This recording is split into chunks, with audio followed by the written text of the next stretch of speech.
This is Ag Matters PM from the Iowa Agribusiness Radio Network, brought to you by the Iowa Soybean Association, your daily recap of the information that affects Iowa's farmers, producers, and consumers, right here in the heart of the heartland. With reports from our award-winning broadcast team of Dustin Hoffman and Riley Smith. Now, from the IARN studios in Des Moines, here's Dustin Hoffman. Good day, everyone, and welcome to Ag Matters PM from the Iowa Agribusiness Radio Network, coming to you from the World Pork Expo in Des Moines at the Iowa State Fairgrounds. I'm Dustin Hoffman. Today is Wednesday, June the 8th, day one of the World Pork Expo, and we're going to have a lot of content coming to you for the next couple days here from this event. Coming up later in this program, we'll talk with NPPC CEO Bryan Humphreys about what's going on and some new launches and rebranding of the NPPC. And we'll also take a look at your ag weather outlook. But first, let's run down those market numbers. It's time now for the Ag Matters PM Closing Market Summary, your source for market analysis and settlement prices from the day's trade in Chicago, courtesy of the folks at agmarket.net. All right, well, it's time now to take a look at that ag market recap. And normally today, we're joined by Jim McCormick of agmarket.net, but considering I had a few technical difficulties out of the studio today, and we'll have that fixed here later today, I still can tell you what Jim had to say. And so everything I'm telling you is coming straight from the desk of Jim. And right now, markets are being supported in three different ways right now. And first of all, let's talk about basis. You're talking about, especially out in the West, he said Texas, places in the Western Corn Belt. Right now, they are looking to fill contracts and they need grain. Now, people that have grain are holding on to it right now. And so the basis is really starting to ramp things up. And because those elevators are getting desperate to fill some of those contracts. And so that's giving a little bit of support out there while farmers are looking around. Also, another thing is weather. We're looking at those long-range forecasts, and as Jim said, we're going to start seeing the 90s start to creep in here at about day 7 of these 7 to 10 day forecasts. And while, it's hot and miserable for us, after a cooler and wetter spring, that's exactly what the corn and soybeans are going to be looking for, corn especially, to pick up some of those growing degree units that they lost here in the slow start and get things back almost to where they should be. So that's good news for the markets as well, at least for right now, and until we see what happens long term. Another thing is also the geopolitical situation. No one's really quite sure what's going on. Now, there are rumors that Russia and Turkey are talking about opening up some of the shipping lanes to bring grain out of Ukraine. The problem is who's selling the grain and who owns the grain technically. Now, we have talked to farmers before from the Ukraine who will tell you exactly what's happening to that grain and who's making money off of it right now. And the rumors are that Putin is selling stolen grain.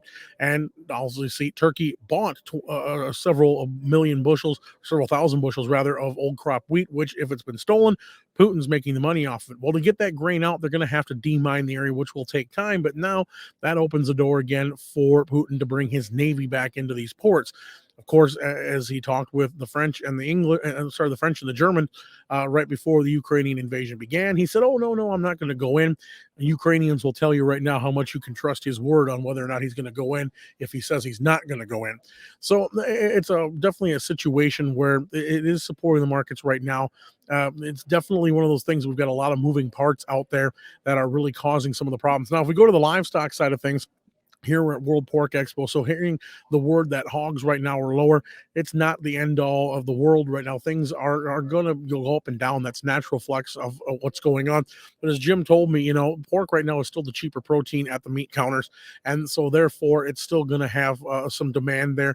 So he's not worried about the prices, but we're seeing some of the weights of the hogs come in a little bit heavier than last week, heavier than a year ago, and heavier than the 5-year average. And so that's affecting prices here right now. But of course, cattle seeing some strength as well, and they're getting some support. I mean, up triple digits here today. Definitely some good news for them. Now, looking long term, obviously oil prices are going up, which means it's going to put a little bit more of a damper into how much profits are being made off of these higher commodity prices. I mean, we've talked before that while farmers, it looks great to be selling right now $17 bushel beans if you have them to sell right now, or even $15 contracts or almost $16 contracted beans. The reality is eventually that leads to higher prices in the grocery stores, and therefore you're looking at a fact that that profit that you're getting is getting eaten into really quick with high energy costs, high food costs, and eventually that's going to start catching up and start tilting the balance a little bit. Now, there are people still out and about doing things. I mean, we're talking about people who are out taking vacations. We're talking about some people who are out there just living their life because they didn't get to during the COVID years.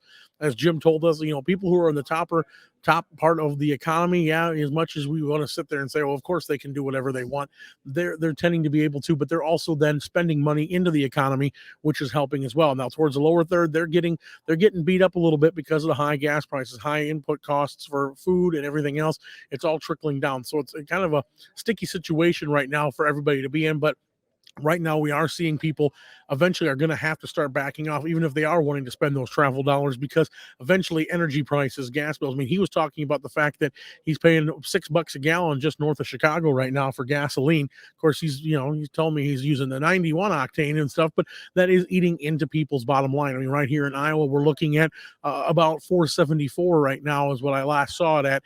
And so it's definitely eating into our bottom lines. And of course, there's really no end in sight, especially when it comes to energy policy right now that could ease those markets back. So that is really going to start digging into the economy. So that's kind of a synopsis of what Jim had to say. Again, some technical difficulties. I apologize to the folks at agmarket.net. We appreciate having them on. And Jim, as always, you can also catch Jim on our podcast from this morning. We talk a lot about this as well. You can find that at iowaagnet.com under the podcast tab. You can get that delivered right to your device as well. So you can kind of catch what we were talking about, but we were able to add a few things in with the markets. And speaking of those market numbers, let's go ahead and take a look at those numbers, courtesy of the folks at Bar Chart. At the close, July corn was up 7.5 at 764.5. December up 3 3/4 at 717 3/4. July beans up 11 3/4 at 1740 even. August up 9 at 1662 3/4. November beans up 18 1/4 at 1568 even. Soy meal was down $2.10 at 407.70. Soy oil up $1.36 at 80.96. September Chicago wheat up 3 3/4 at 10.88 1/4. Minneapolis up 9 at 12.33 3/4. Kansas wheat up 6 at 11.62 1/4. September oats down 8. That's at 6.24 3/4. August live cattle $3.40 higher at 137.52. Feeders up $3.20 at 175.65. Lean hogs down 57 cents at 107.85. Cutouts down 97 cents at 109.85. Class 3 milk a nickel lower. That's at 24.38. And that's it for Check of our Ag Market recap here on Ag Matters PM. We're going to take a quick break and hear from our sponsor, the Iowa Soybean Association and the Soy Checkoff. When we come back, I talk with National Pork Producers Council CEO Bryan Humphreys. We talk about the rebranding that's happened that was announced today. You're going to see a new look, but same great information from the National Pork Producers Council. That's coming up here. This is Ag Matters PM. Iowa Soybean Association is driven to deliver for Iowa's 40,000 soybean farmers. We're proud to provide objective agronomic research, a helping hand with soil and water stewardship, and timely industry news powered by the Soybean Checkoff. Learn more at iasoybeans.com. Welcome back to AM/PM from the Iowa Agribusiness Radio Network. I'm Dustin Huffman. Again, day one of the World Pork Expo out here in Des Moines. I had the chance to talk with National Pork Producers Council CEO Bryan Humphreys, talking about some rebranding they're doing, new look, new website. You're going to see a lot of changes, but what does that mean? Well, he breaks it down for us. Bryan, thanks for taking a few minutes out of a busy schedule to talk to us. Absolutely. I appreciate y'all being here today. World Pork Expo is one of the best times of the year for folks to get together and just talk about what's going on in the U.S. pork industry. So thanks for being here. All right, so the big message you guys are getting out, new brand. Tell us about what that is. It's more than just a logo, I'm sure. Tell us what's going on with that. Absolutely. So over the last couple of years, the U.S. pork industry had really dove in and analyzed what we're doing as an industry, where we're going as an industry, and the challenges that we face, and then really challenge us as an organization that represents that industry on how can we adapt and change to really deliver on behalf of the American pork producers. And as we look at that and we went through our changes of being more collaborative, looking at issues more proactively, recognizing the challenges and building an organization that's continually adapting to face those challenges, it was time to really launch us as a new organization with a new brand and a new logo, which led us to our new brand today. And that's that is an image of a pig with a speech bubble that showcases that we are the global voice for the U.S. pork pork industry. You know, and also, I mean, some producers may even look at that as a thing of, you know, getting out and talking about it, because that was something we've been fighting tooth and nail out. People are getting better at it, Yep. and getting more adapted to technology. But I mean, telling the story, first of all, that's got to be one of the biggest pieces for producers to really engage in. Absolutely. We're a grassroots organization. As we've talked to key influencers, legislators, regulatory folks, and even on the corporate side, we have to get out and tell our story. We have to be the voice of the industry. And as an organization, our job is to help do that, but really to put the producers first and foremost at the spotlight here of telling their story, who we are as an organization and as an industry and what we do on our farms. You know, and we've been talking so far today, we've been talking trade, we've been talking sustainability, we've been talking about everything under the sun here with the industry, and it is a whole multifaceted game. And you talked about being proactive. You know, where do you start? I mean, obviously a few sentences doesn't summarize the work that goes into running that. Absolutely. The challenges that we face in this industry continue to get more complex and dynamic. And we can take a step back and say, well, there are just too many issues, there's too many challenges going on, but the reality is we have to address them. We have to take them head on, and we have to work to get ahead of them. And as we do that, we can really break them down into a few areas. You've got the international and federal policy, you've got state policy and corporate policy issues that we face. And as we break it up there's some similarities between each of those issues, but when we start to look at that, each of those areas have a little bit different take on what they need from the industry and where they're looking to go. Our job is to make sure they better understand the industry and better understand where we're going and the things that we've advanced over the years, and how we can help them reach our goals while helping our pork producers continue to do what they do best, which is continually improve on their operations and be better at what they do day in and day out. Now, obviously, we deal with trade, we deal with the disease, we deal with a lot of things that every generation in the industry is going to deal with, but also the same token is we're dealing with a consumer base that is so far removed from the farm, they don't understand it. What they see may not be something they understand, or what they see may be being told to them in a way that is completely wrong. Look no further than what's going on the West Coast with a long delayed but could soon be implemented Prop 12. Yep. What's going on? What kind of message can we get out so people understand that it's not just about mass producing, it's about making sure the animals are safe, healthy, and we can keep an eye on them. Absolutely, and that's what we talk about with our pork producers, ensuring that they're getting out and telling that story and showcasing who it is and what we do. And folks, general consumers are busy in their day-to-day lives and don't have time to really understand pork quality assurance, transport quality assurance, common swine industry audit, all the things that we do on our farms to ensure that we are raising a safe and wholesome product for the general consumer. And as part of that, it's part of our job to help build that trust and understanding with the consumer. On the policy side, though, it's our job to help inform those regulators and legislators on what we're already doing, and help them better understand and have that comfort level with the American pork producer that we are continually improving and continually working to be better as an industry. And if they have things that they would like to see, then let's have that conversation. We're open to the conversation, but first understand who we are and what it is that we do on our farms. And when you have an event like World Pork Expo, obviously whether it's farmers, whether it's trade, whether it's other entities that are coming in from other countries, obviously education is at the center of all of this to kind of keep this thing going for another year. Absolutely, and the education here is the epitome of what we were just talking about. This is about pork producers coming together to see the new technology that's available, the new resources that are available, and then on top of that, learn from the seminars, the pork symposiums that are going on here, on what they can do on their farm, learn from others, learn from their colleagues and their networks out there, and continually improve and be better. This event is the epitome of everything that we do in our industry for continual improvement. Absolutely. And for people who maybe don't quite understand, obviously National Pork Producers Council works closely with the National Pork Board, but two totally different entities, two totally different facets. But how can you guys work in tandem to help better the whole industry for everybody? Absolutely. So our partners at the National Pork Board, funded through the checkoff, have some stipulations on what they can and can't do. On our side, on the voluntary funding, that allows us to focus as they focus on their areas exclusively, it allows us to focus on the legislative and regulatory front. But we can work together in better understanding what tools and resources they have available for producers, the research that they put together, and the connections that they have that we can leverage to help tell that story to the decision makers in Washington, D.C. and around the country. Separate organizations, separate entities, but again, we all represent the American pork producer. Now, you guys get to talk more to the government, obviously about policy and things like that. We had Nick on there, and that man has forgotten more about public policy than I will ever know. Absolutely. But the thing is, obviously, it doesn't matter which party's in control or how razor thin the margins might be in both houses. It's a matter of we have a very small percentage of rural lawmakers in those chambers, and both sides of the aisle get it. How do we help educate those empower those people who are, one, representing rural America, but then also help educate those who don't understand it, but obviously want to have that bacon or want to have the whatever it is, the rack of ribs, or maybe don't understand at all what's going on. Absolutely, and that's a great point that you brought up about the food availability and affordability. And as we look at the challenges that we face, every time you pass a new rule, a new regulation, and don't fully understand the implication that's going to have on the industry, you're going to have an impact on food prices. And today, now more than ever, that is being seen in the grocery store. As our industry continues to face labor challenges, supply chain logistics, high input costs, whether it's feed and grain, fuel prices, we're seeing this the same as the American consumer is, and it becomes more important for those urban lawmakers to understand what they're asking for and how it's going to impact that food affordability and availability for the consumer.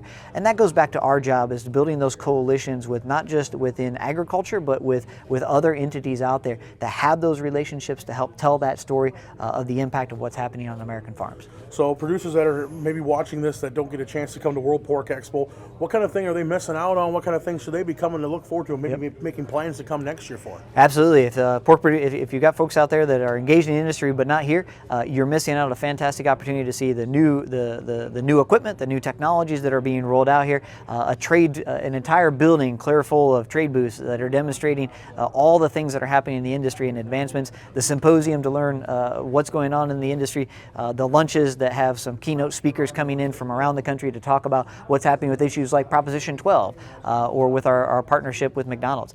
Real opportunity here for folks to really learn more about what they do day in and day out and how to continually improve, but then also the opportunity to network. And let's never forget about the opportunity for good barbecue. Oh, exactly. Never miss that opportunity. Exactly. So, well, Bryan, we thank you so much for taking the time to visit with us. There's a lot going on. People want more information about what's going on in the new logo, what you guys are working on. How do they keep in touch? How do they keep informed? Absolutely. We encourage everyone here to visit NPPC, in nationalporkproducerscouncil.org.